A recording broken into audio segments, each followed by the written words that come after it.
Rádio Mega Brasil Online. Olá, você que nos assiste, nos acompanha por imagem no nosso canal no YouTube. Eu sou o Marco Antônio Rossi e este é o Comunicação SA, programa da Mega Brasil que em 2023 entra em sua sexta temporada, sempre destacando toda e qualquer ação de relacionamento e consolidação de marca. Aqui também falamos sobre novas iniciativas de negócio, análises de mercado, lançamentos de produtos e serviços e de ações que impactam positivamente a sociedade. Antes de dar início ao programa de hoje, eu quero deixar aqui o convite a você que nos assiste pelo YouTube, que se inscreva no canal, curta a nossa página e clique no sininho de notificação, e assim terá acesso a este e a outros conteúdos produzidos nesta plataforma pela Mega Brasil. Desde que foi lançado no final de 2022 o ChatGPT, provavelmente foi assunto de uma roda de conversa em que você esteve, ou então a pauta de um texto que você leu na internet. O chatbot, criado para escrever textos e desenvolver diálogos reais com os usuários, trouxe à tona grandes debates e reflexões sobre o avanço da inteligência artificial e como isso pode afetar a vida humana daqui para frente. E não foram poucas vezes, e não foram poucas as matérias jornalísticas que, ao seu encerramento, traziam a frase: talvez a próxima matéria que você lê já não seja mais escrita por um jornalista, dando a impressão de absoluta independência e autossuficiência desta assustadora criatura chamada inteligência artificial. Entre muitos debates, a questão da ética por trás desta nova realidade vem à tona, e para que a gente possa conversar um pouquinho sobre essa questão, a questão da ética aplicada em inteligência artificial, o Comunicação SA recebe hoje Enio Moraes, que é CIO, chefe de Intelligence Officer da Semantics, ou diretor de TI da Semantics. Enio, muito obrigado por estar aqui presente conosco neste Comunicação SA. Opa, obrigado vocês, obrigado Marco, obrigado aí, estou à disposição. Enio, você produziu um texto recentemente sobre ética, justamente sobre a ética aplicada na inteligência artificial. É um assunto que vem à tona, sobretudo depois da revelação para o mercado da existência desta coisa chamada ChatGPT. O que exatamente acontece em relação a essa convivência que nós temos com essa inteligência artificial? Ela é, de fato, algo novo que acaba de ser apresentada para a gente como essa coisa monstruosa, que tem uma vida própria? Como que é isso? Como que vocês, especialistas dessa área, encaram essa nova realidade? Bom, Marco, assim, a inteligência artificial ela já está aí no mercado há um bom tempo, né? De aplicações de controle e automação, segurança, machine learning, que é automação de máquina, né? Aprendizado de máquina, né? Então, assim, isso já está no nosso dia a dia há um bom tempo, né? A questão que eu vejo que está revolucionando hoje é que antes aí a gente via ali uma recomendação no Netflix, alguma recomendação de busca ali na Amazon, alguma indicação para você comprar, e a gente percebia que existia ali inteligência artificial, porque você já tinha feito aquela compra, ou você comentou esse assunto, ou você pesquisou esse assunto, só que isso parecia sempre distante do usuário, né? Pelo menos a ferramenta de inteligência artificial sempre estava distante do usuário. E a gente percebeu com a entrada, principalmente aí do ChatGPT, a facilidade que essa ferramenta foi para a mão do usuário, né? Então, antes aí ainda é um tema complexo, com certeza, mas eu acho que essa aplicação ela fez com que trouxesse mais autonomia e visibilidade para o usuário. O usuário começou a mexer com isso, a jogar com isso, que é uma coisa que para ele era sempre complexo, era uma coisa de empresa grande, era uma coisa que só as pessoas que sabiam muito poderiam usar, né? E que hoje a gente está vendo que esse foi um primeiro passo para trazer essa tecnologia complexa e poderosa para nós aí, meros usuários aí, vamos chamar assim. Quer dizer, isso já é uma tecnologia que já vem embarcada em produtos, sobretudo de consumo, é isso que você está me dizendo, e que passava um pouco despercebida do público em geral. E por que esse susto que a gente está tomando nesse momento quando se vê diante de uma ferramenta como, por exemplo, o ChatGPT? Assim, eu faço uma analogia com o que já acontece nas fábricas há um bom tempo, né? Então, por exemplo, fábricas ali, quando apareceu o primeiro robô, né? Então, o robô está lá na linha de produção, o operador está vendo aquele robô, mas ele fala, cara, o robô ele está ali mexendo em determinada peça que nós humanos, não ia conseguir fazer. Então, naquele momento, homem, funcionário trabalhando, vendo um robô trabalhando numa atividade específica, ele não se sentia tão incomodado com aquilo, né? Mas aí começou 2015, 2016, começou não só no Brasil, mas no mundo, começou a entrar o aspecto de robôs colaborativos, por exemplo, né? Que são robôs que conseguem trabalhar próximo ao operário sem ter nenhuma barreira de proteção. Então, eles são robôs mais lentos, tal. Então, a analogia que eu vejo hoje do chat GPT é o que aconteceu quando os operários começaram a trabalhar do lado de robôs colaborativos. Porque daí eles começaram a ficar incomodados, começaram a perceber que aquele robô que estava do lado dele poderia até fazer a atividade dele, né? E, e que isso a gente começou a observar que, na verdade, não é que o robô começou a fazer e substituiu, né? Esses operários, funcionários, eles começaram a se adaptar e ver quais limitações que o robô tinha e onde que eles poderiam contribuir até irem para outras funções. O que está acontecendo hoje é a mesma coisa. A gente recebeu uma ferramenta na nossa mão, na qual a gente está começando a brincar e começando a ver, nossa, mas então quer dizer que eu posso agora gerar uma apresentação com o chat GPT integrado com uma outra solução que tem aí para fazer slide. Eu posso fazer artigos direto com o chat GPT. Eu posso gerar cronogramas com o chat GPT. Eu posso gerar estudos, corrigir código de computação com o chat GPT. Então, isso meio que está estendendo o braço do ser humano, né? E que agora a gente está começando a entender como usar. Então, é natural que a gente perceba no dia a dia as pessoas saindo, fazendo, copiando e colando, jogando um monte de coisa, só que a gente tem que agora entender como que a gente usa o melhor potencial dessa ferramenta. Será que é só copiando e colando? Será que é utilizando para gerar uma parte de criatividade que já é conhecida e deixando o ser humano criar na parte que porventura ainda precisa de um esforço ali, intelectual maior, né? Então a gente está realmente nesse paralelo aí que eu fiz com os robôs, né? Quando cara percebeu que o robô estava do lado dele, ele começou a trabalhar segurando a garra do robô, o robô segurava uma parte da peça, o operário apertava a outra. Então, é exatamente isso. Os robôs colaborativos não substituíram totalmente o ser humano, porque eles estão em atividades que, porventura, pode ter um risco para o ser humano, porventura, precisa de uma precisão maior.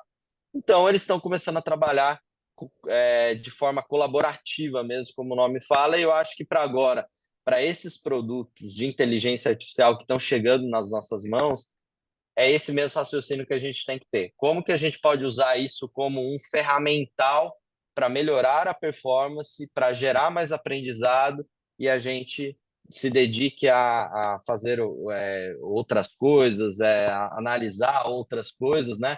Ou quem sabe acelerar diversos negócios, produtos com esse ferramental, né?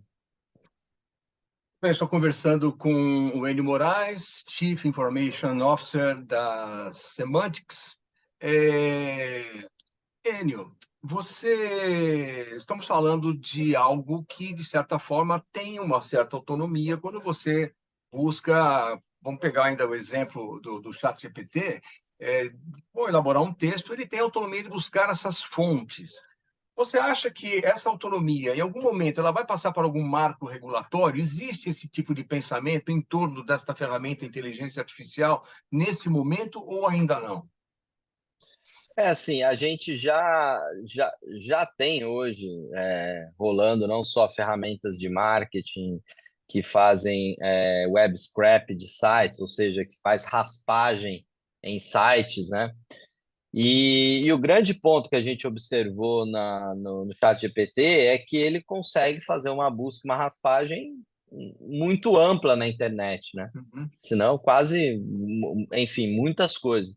Então, assim, esse processo de buscar essa informação aberta, né, é um processo que ele já existe, não só, por exemplo, para busca de informações, como para a própria segurança da informação. A gente tem os chamados OSINTs, que são o Open Source Intelligence, ou seja, se você expõe o seu dado no Facebook ou expõe o seu dado aberto no Instagram, ou você faz um blog seu e expõe, você já está dizendo que essa informação ela pode ser consumida. Logicamente, a gente sabe que tem muita informação que não foi a gente que colocou, né? Mas Uhum. algum momento isso foi exposto, né? Então, assim, eu vejo que a grande regulação em torno disso deve vir principalmente em como que essas informações são utilizadas, em como que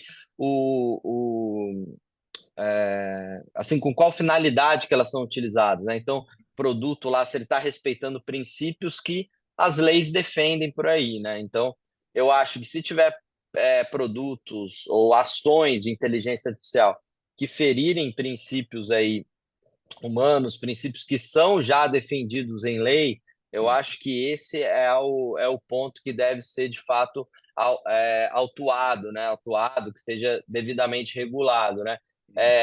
Eu não vejo a tecnologia em si ser regulada, Uhum. né? Porque hoje a gente já tem, por exemplo, Lei Geral de Proteção de Dados, outros normativos que já possuem ali detalhamentos, né? A tecnologia ela é um meio. Então, por exemplo, se o cara ele fez um produto de inteligência artificial que está ferindo regras de dados pessoais sensíveis, a meu ver, isso tem que ser aplicado à Lei Geral de Proteção de Dados, né? A questão é que a pessoa, ao invés de ela usar um mecanismo manual, ela usou uma ferramenta de inteligência artificial, sabe? Uhum. Então, eu acho que vai ser muito discutido esse tema, porque é bem complexo você conseguir auditar tudo que acontece ali dentro, né? Então, assim, tentar auditar, trazer, por exemplo, princípios que são adequados na construção desse software, né? Uhum. Muito bem, eu estou conversando com Eni Moraes, que é Chief Information Officer da Semantics. Falamos sobre a inteligência artificial, especificamente sobre as questões éticas que existem por trás da inteligência, por trás da discussão da inteligência artificial. Eni, nós vamos fazer um breve intervalo e voltamos dentro de instantes na continuação deste nosso bate-papo no Comunicação SA. Até já.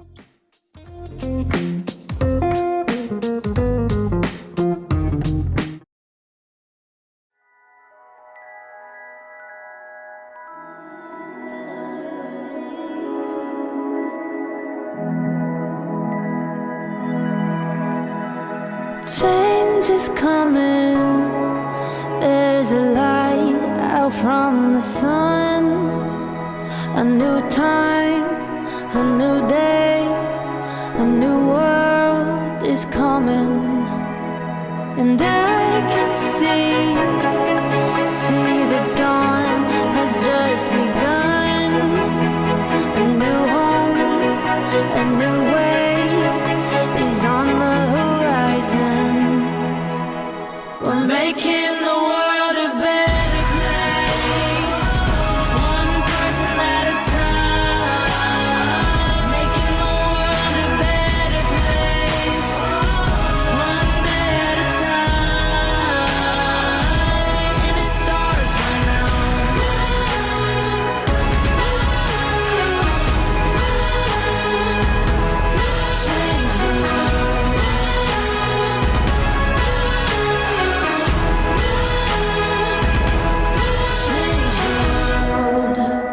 I think it's incredibly important that General Motors has taken this step towards EVs. We're talking about one of the world's most iconic companies here that will cause other people to stand up and say it's time. We're going to follow their lead. Change is blowing like the wind through the trees. The wheels are spinning and life is in motion. And I can see a light shine through the leaves. A new spark of new life is on the horizon. We're making the world a better place, one day at a time. And it starts right now. It starts right now.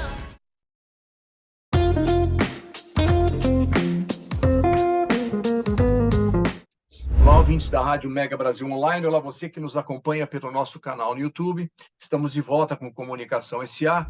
Hoje eu recebo Enio Moraes, Chief Information Officer da Semantics. Para nós também, diretor de inteligência da Semantics. E daqui a pouquinho eu vou pedir para você, Enio, explicar um pouquinho mais qual que é a atividade, especificar para a gente a atividade da Semantics. Vocês estão certamente debruçados sobre esse aspecto da inteligência artificial. Mas uma das questões levantadas por você no seu recente artigo, e que acabou nos aproximando nesta entrevista, se refere à questão da invasão de privacidade.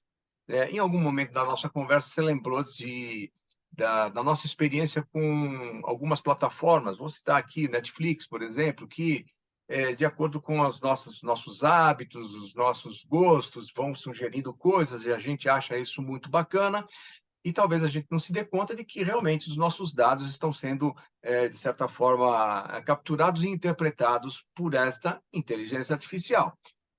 Com o desenvolvimento desta ferramenta, obviamente, isso será exponencialmente maior do que é hoje. Como é que fica essa discussão, até certo ponto filosófica, da invasão de privacidade? Eu digo filosófica nos dias de hoje, no século XXI, né? Assim, por exemplo, a gente sabe que todos os produtos de tecnologia, eles têm o famoso termo de uso, né? Então, assim, o termo de uso são aqueles textos que porventura são grandes, Que que ninguém lê, né? explicam lá, que ninguém lê, acaba passando batido, na qual ele diz quais dados que ele vai usar de você durante a navegação no produto, né? Como que ele vai usar, para qual finalidade ele vai utilizar, né? E é aí que eu acho que mora o grande segredo do tema privacidade, né? Porque, por exemplo, privacidade, ele vai muito do que o usuário permite também que seja feito, né? Logicamente, essa informação ela tem que ser trazida ao usuário de uma maneira simples, transparente e clara, para que o usuário ele consiga, naquele período ali, seja ele fazendo um cadastro no software, seja ele entrando numa navegação, num site, ele consiga rapidamente entender se ele concorda ou não concorda e ele ter opções para tomar essa decisão. Eu acho que é aí que muitos sistemas vão ter que começar a se adequar, né? Por conta que hoje a gente sabe que você está lá fazendo uma instalação de um sistema, aparece um monte de texto, você está querendo usar o sistema, você acaba não lendo. Então, inegavelmente, os provedores de software, de sistemas, as empresas vão ter que trazer isso de uma maneira mais clara, né? Então, essa é a primeira etapa, né? Que é como que você consegue consentir a sua decisão de uma maneira que o usuário saiba o que ele está fazendo.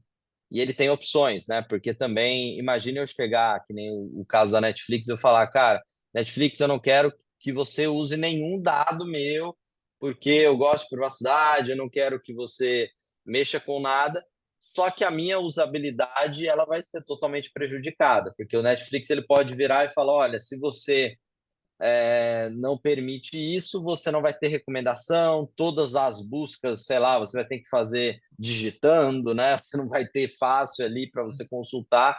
Então é sempre essa balança entre usabilidade e proteção de dados ali, né? Privacidade, que é um guarda-chuva maior, né? Então, agora, principalmente com o advento da inteligência artificial, essa transparência ela vai ter que vir na concepção, né? Porque muitas das vezes você não vai ter tempo de chamar o usuário e falar, usuário, vem aqui, você consente agora que eu posso fazer esse modelo aqui para te apresentar isso? Então, o dinamismo ele vai ser muito maior, né?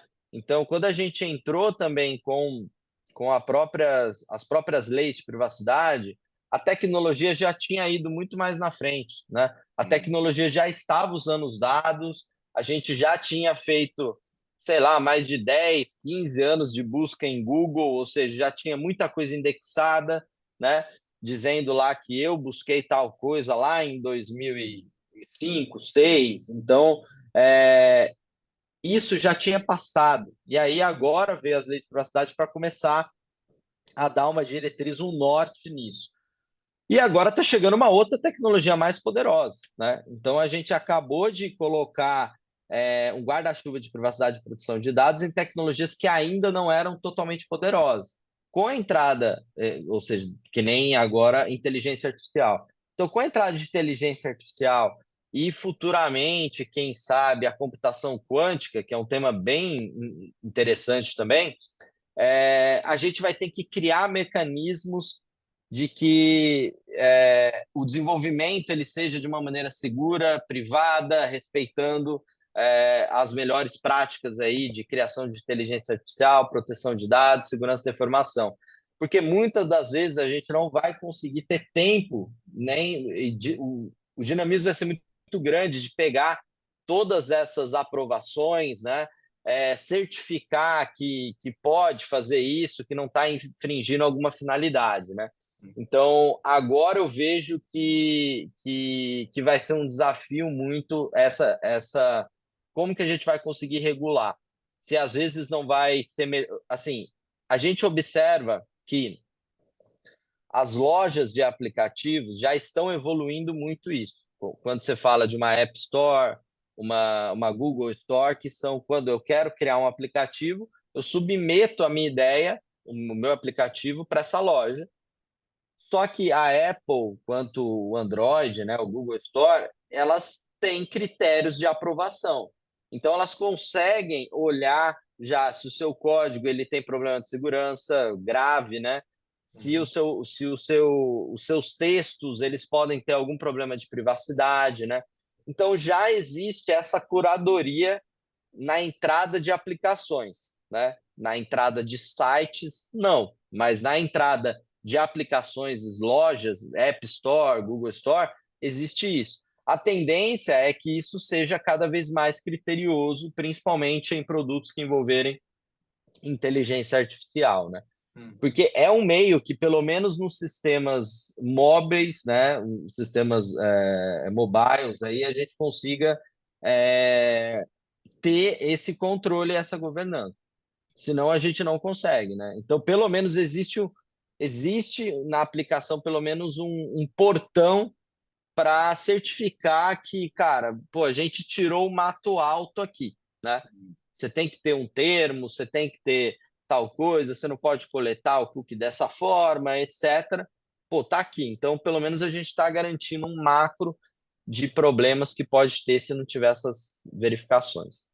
Agora, Enio, pelo que você me fala, a legislação sempre corre atrás da tecnologia e perde bastante. Existe já alguém ou alguma instituição debruçada sobre os efeitos do uso da inteligência artificial, sobretudo no que tange ao cidadão comum, aquele usuário comum, esse que entra no Netflix, esse que talvez vá por uma curiosidade, escrever um texto pelo chat GPT. Existe alguma instituição já debruçada sobre essa questão? Sim, existem algumas, né, principalmente internacionais, como o NIST, que é muito conhecido, né, que é uma instituição americana que visa trazer padrões e alguns normativos quando se traz aí tecnologias grandes e disruptivas, né? Então, o NIST foi um que começou a se movimentar, né? Que ele montou uma espécie de framework, um método para ajudar as empresas a mensurar o risco do seu desenvolvimento no que tange à inteligência artificial. Ele já era conhecido por ter esse mesmo método para cibersegurança, né? Porque cibersegurança também começou a ter esses problemas lá atrás, né? Falar, cara, puta, qual que é o risco que tem cibersegurança para as empresas, né? Porque começou a aparecer muito esse tema de cibersegurança, que também já existia problemas de segurança, vírus há muito tempo, só que isso começou a impactar negócio. Quando começou a impactar negócio, o NIST e outros órgãos aí grandes começaram a se preocupar e começaram a meio que auditar, criar selos, né, certificações e selos para que as empresas possam se posicionar e falar, cara, eu hoje tenho um selo do NIST de cibersegurança, ou eu tenho uma ISO, por exemplo, 27001, que atesta que meus produtos têm uma boa segurança, etc. Eu vejo que a tendência é isso começar a acontecer para a inteligência artificial, né? Então, hoje, por exemplo, se você tem a sua empresa e você quer comprar um produto que envolve muitos dados, você vai um produto de hospital, você vai mexer com muitos dados de população, é inegável que quem vai comprar ou usar essa solução, ele vai se preocupar com segurança da informação hoje. Há 5 anos atrás, possivelmente não ia. Mas hoje a pessoa vai falar, cara, e se roubarem esses dados? E se for atacado o meu software? E se tiver um ataque de ransomware, ou seja, prender todos os servidores, eu não conseguir fazer nada com o meu produto, né? Então, hoje, é inegável que um negócio, quem compra, começa a procurar. Nossa, seria legal. Peraí, um produto de dados? Eu acho que tem que ter uma ISO 27001, tem que ter uma certificação lá de fora, nisso, tem que ter adequação com a LGPD, etc. Para a inteligência artificial, vai acontecer a mesma coisa, a meu ver. Né? Essas entidades já estão começando a estudar isso. No Brasil, já se tem uma estratégia de uso de inteligência artificial, ainda é um documento grande, macro, né? Porque o pessoal ainda está vendo como fazer isso, mas existem já grupos de estudo grandes atuando com isso. Mas o grande diferencial vai ser quando quem comprar a tecnologia começar a pedir adequação. Então, imagina que você fala, cara, eu vou comprar um produto seu que, sei lá, eu quero vender imóveis, eu vou comprar um aplicativo de imóveis que você vai me dar as melhores recomendações de imóveis que estão perto de mim. E eu vou utilizar a inteligência artificial. Aí eu vou falar, pô, legal, mas, cara, como que você faz isso? Você usa esses dados, são reais, são legítimos, você não pega esse dado. Imagine, o cara pega esse dado em grupo de WhatsApp e rouba esse dado para usar no aplicativo dele, né? Então, você que vai adquirir a solução e vai ganhar dinheiro como né, vendendo imóveis, você vai começar a se preocupar. Você vai falar, cara, eu posso ter um problema se eu vender esse imóvel e esse imóvel for de leilão, por exemplo. Eu descobri isso lá na frente, porque eu não confio no software que eu comprei. Então, para a inteligência artificial, na minha visão, vai ter muito isso. Vão começar a criar, né, uma camada, seja de certificação, de auditoria, para que quem solte sistemas relacionados a esse tema, eles tenham que dar meio que uma verificação para quem está comprando, né? Então, hoje já se tem essa preocupação, que nem o NIST soltou um framework de inteligência artificial, de mensuração de risco, na qual você consegue preencher diversas perguntas e ele diz para você, cara, você está preparado para, quer dizer, a sua solução, ela está robusta ou não está no que tange a inteligência artificial, e ali você já consegue ter alguns planos, né? Então, eu vejo um caminho muito parecido com o que vem acontecendo com segurança da informação, que é começar a afetar negócio. O cara que vai usar e vai vender um produto que ele não tem confiança, se aquilo está discriminando pessoas, se aquilo está tomando decisão, por exemplo, de vagas com, sei lá, usando inteligência artificial, pô, se a pessoa vai tomar uma decisão com isso, depois ela pode ser questionada, é importante que se tenha uma análise apurada disso, né? E isso a gente já vê um movimento na Europa muito forte, né? Por exemplo, tem artefatos como o AIA, né? Que é o Artificial Intelligent Impact Analysis. Então, são sempre documentos para dizer, o seu produto, eu vou fazer uma análise de impacto e aí a gente vai ofertar. É isso. Muito bem, eu estou conversando com Enio Moraes, que é Chief Information Officer da Semantics, responde como tal pela diretoria de tecnologia da informação da Semantics. Falamos aqui sobre inteligência artificial. Nós chegamos ao final desse bloco, Enio. Vamos então para um breve intervalo. E na volta eu quero levantar dois aspectos que me parecem bastante importantes nessa questão da inteligência artificial. Um deles é relacionado a emprego. Como a gente está se preparando para uma convivência dentro de um ambiente tão sofisticado de conhecimento. A gente vai para um breve intervalo e voltamos dentro de instantes com mais Comunicação SA. Até já.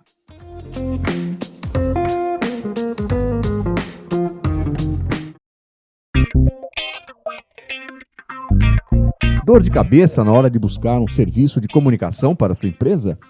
Isso é coisa do passado. Acesse anuariodacomunicação.com.br e encontre a solução para as necessidades da sua marca ou produto.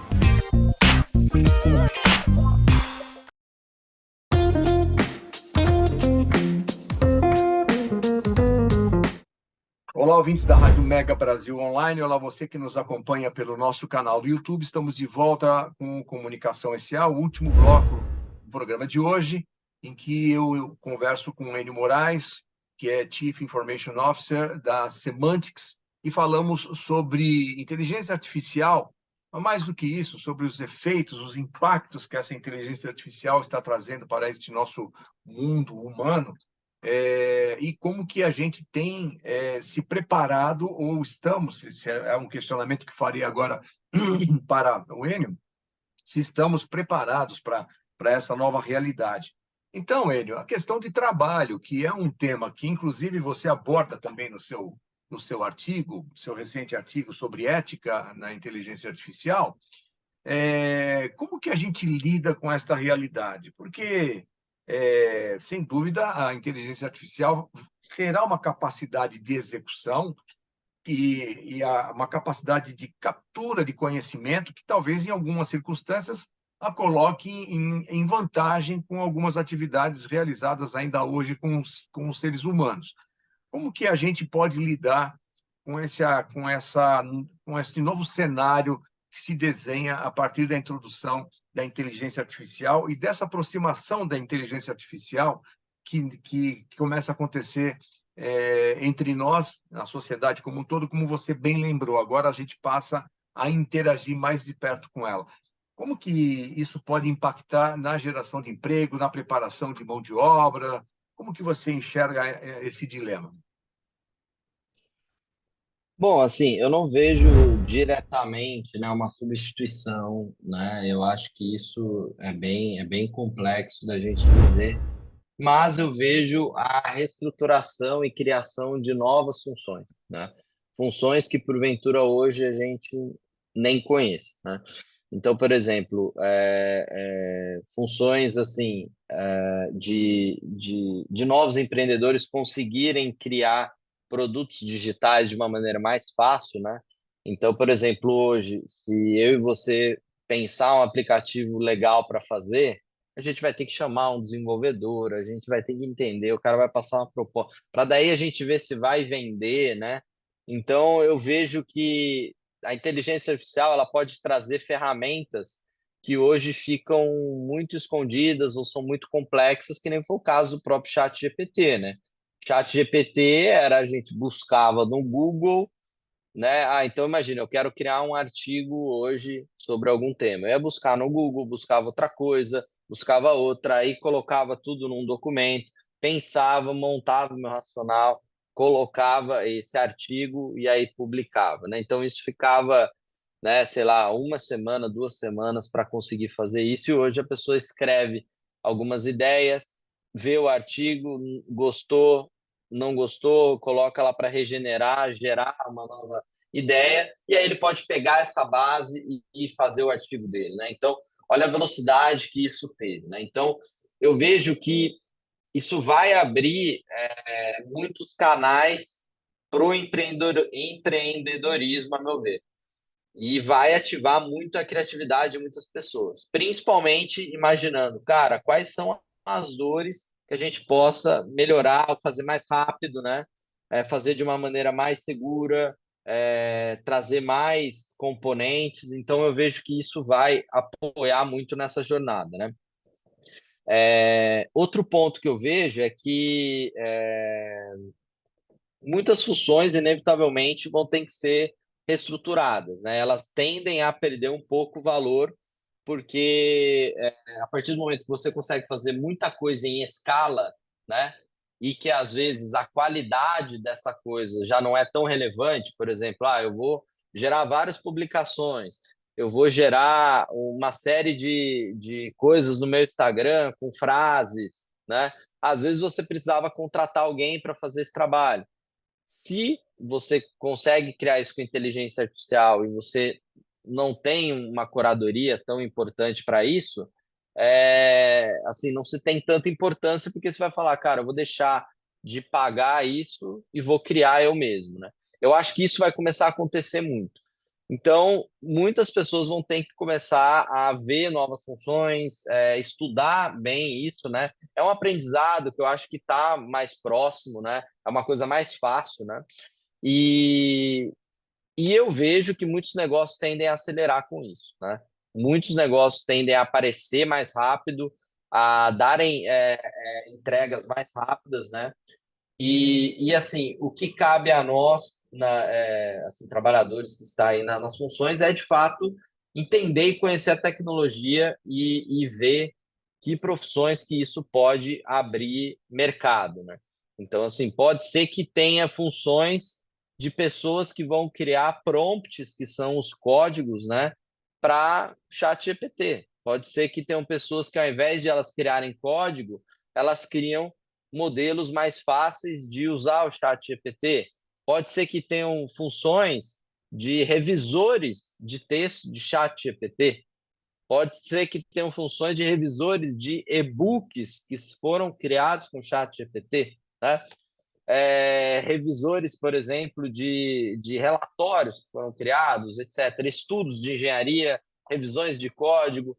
Então, eu vejo que em operações críticas, operações que têm uma curadoria de qualidade importante, o ser humano deve ter que olhar, dar uma chancela daquilo, né? E com isso várias funções vão ser criadas ao entorno dessa tecnologia, né? Não necessariamente a pessoa criando aquilo, mas às vezes gerando o prompt, a inteligência gera a saída daquilo, né? Gerando a saída daquilo, a pessoa pega e aí coloca o capital intelectual para formar um produto com valor agregado maior, né? Do que ela tivesse criado aquilo do zero. Você já deu uma série de dicas de ferramentas que o pessoal pode já ir pensando para desenvolver em relação ao chat GPT. Mas a gente está caminhando para o final do nosso encontro, Enio. Eu queria saber, já que estamos falando na questão de formação de pessoas no potencial de desenvolvimento que tem a inteligência artificial, e levando em consideração que você é diretor de uma importante área numa empresa de software, como o Brasil está nesse cenário global de produção de inteligência artificial? Temos uma relevância? Estamos pareados com alguma outra grande potência nesta área? Como que a gente está? Então, assim, o Brasil ele já vem há tempo sendo o destaque da América Latina no uso de inteligência artificial. Não só uso, mas criação, né? Então, assim, quando a gente olha América Latina, eu digo que o Brasil ele é um destaque, apesar que a gente sabe que tem muitos avanços que a gente tem que correr atrás, né? Então, assim, eu não vejo o Brasil não dando atenção a esse tema, eu vejo que ele dá atenção. A gente, se eu não me engano, pelo menos da última vez que eu vi, acho que foi em 2021 ou 2022, tinha mais de 700 ou perto ali de 1.000 startups brasileiras que usam de alguma forma algum produto de inteligência artificial, seja vendendo produtos de inteligência artificial, seja consumindo isso ali dentro. Então, isso já é super relevante, esse número deve ter crescido muito, e esse número tende a crescer muito mais agora, porque se a gente já tinha esse número para tecnologias que estavam mais complexas de serem criadas, agora com o ChatGPT e tantos outros, né, que a gente fala o chat em si, mas tem tantas outras que deve facilitar através de APIs o consumo e uso disso. Então imagine hoje empresas que consigam responder, usar o seu chatbot direto com o chat GPT, né? Imagine empresas que, ao invés de ter que cadastrar um FAQ, né, ou seja, todas as dúvidas de um site,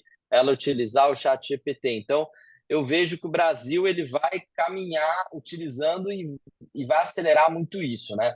Exemplo é a própria Semantics, né? A gente foi a primeira deep tech focada em inteligência artificial a ser listada em Nasdaq, né? Então, isso foi um primeiro passo que eu acho que deve estar servindo aí como exemplo para outras se motivarem, né?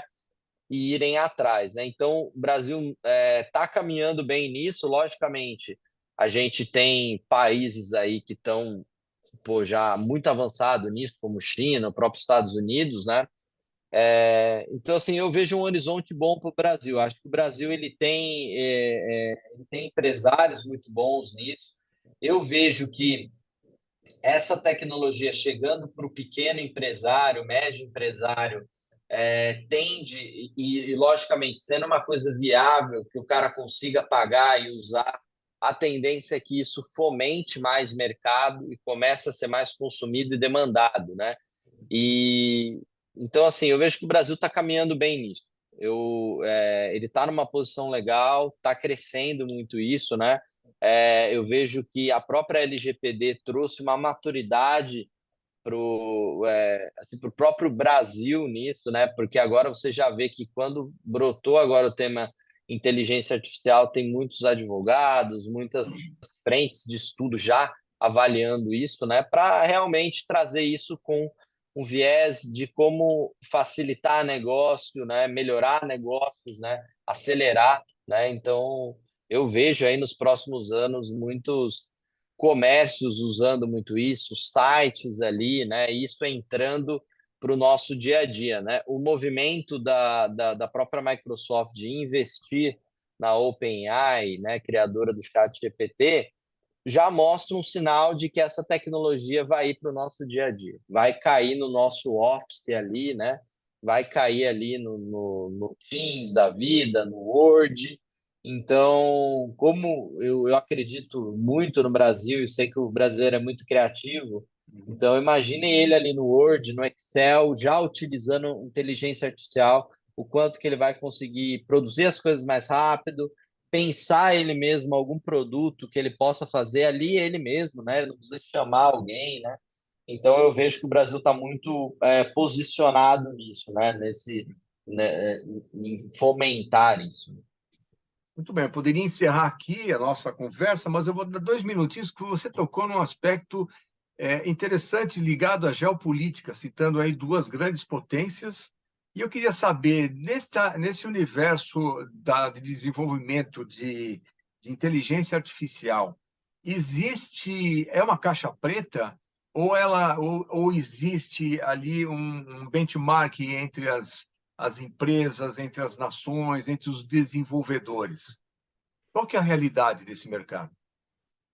Assim, eu vejo que assim, no caso da China é um caso à parte, né? Então, a China eu acho que ela tem lá uma política diferente, um acesso à informação diferente, né? Então, eles têm uma gama de informações muito maiores aí das pessoas e eles se utilizam muito aí do que a gente vai escutar muito aí na frente, se isso pegar, que são super apps, né? ou seja, os aplicativos que englobam uma série de coisas por baixo, como o próprio WeChat, né? O WeChat que eles usam, eles fazem compras lá, eles têm rede social lá, então toda a vida do, assim, toda a vida da pessoa está nesse super aplicativo. Então, você tendo um super aplicativo, você facilita a coleta de dados e a centralização desses dados, que para a inteligência artificial é muito relevante. Porque o grande desafio do cara fazer um modelo de inteligência artificial, fazer isso ser bem performático, é tanto a coleta desses dados, unificação desses dados, tratamento, né, e que você consiga no seu modelo utilizar isso de uma maneira adequada e padronizada, né? Então, na China, eles já passaram por várias etapas, né? Ou seja, eles têm esses dados da melhor forma, maneira atualizada, porque eles usam muito desses super aplicativos que centralizam toda a vida da pessoa ali, né? Bom, aí em cenários como os Estados Unidos assim, é onde a gente tem a maioria das inovações ali de tecnologia, né? Não só na China, a gente sabe que tem muita inovação também, mas nos Estados Unidos sempre foi pioneiro nisso, né? Então, só que ali, assim, eles acabam tendo que passar por toda essa curadoria de privacidade, de segurança da informação, de acesso, né? Então, eles têm as mesmas barreiras aí que Europa tem, que América Latina tem, né? Mas eles têm um empenho, um esforço, um incentivo muito grande a isso e, logicamente, também avançados aí, né? E Já compartilham visto que, por conhecimento. exemplo, E compartilham tem, conhecimento. sim, compartilham nessas comunidades, com certeza, né? Então, assim, por coincidência, né? Essa Open AI, ela é uma comunidade aberta, né? É uma comunidade open source, a criadora do chat GPT, né? Então, ela tem lá colaboradores, os códigos são abertos, né? As pessoas conseguem usar, etc., contribuir, né? Então, a própria OpenAI já mostra o quanto que isso foi, pelo menos esse caso de sucesso aí, foi aberto e mostrado aí para as pessoas que quiserem colaborar, né? Logicamente que em determinado momento você tem que consumir, porque você, por exemplo, inteligência artificial, você usa muito consumo de máquina, GPU, né? Então, em algum momento você vai ter que pagar um pouco por isso, né? Mas em relação a conhecimento, a gente já vê fomentando muito em GitHub, que é um repositório de informações, Stack Overflow, que é uma outra comunidade também de desenvolvedores, né? Assim como portais de artigo, como Medium, LinkedIn. Então, a gente já observa que isso está sendo muito trocado, né? E com o ChatGPT isso está sendo mais rápido, porque as pessoas que porventura não entendiam disso começaram a mexer, viram que não é complexo o uso e começaram a compartilhar mais conhecimento também, né? Muito bem. Bom, chegamos ao final do nosso encontro. Eu queria agradecer bastante a você, Enio Moraes, pela participação. Enio Moraes, que é Chief Information Officer e, como tal, responde pela diretoria de tecnologia de informação da Semantics. Muito obrigado por participar desse nosso Comunicação SA, Enio. Muito obrigado. Obrigado, viu, Marco? Foi um prazer e, cara, conte comigo aí nas próximas. Contarei, sim. Muito obrigado a você também que nos acompanhou até aqui. Semana que vem tem mais Comunicação SA. Até lá.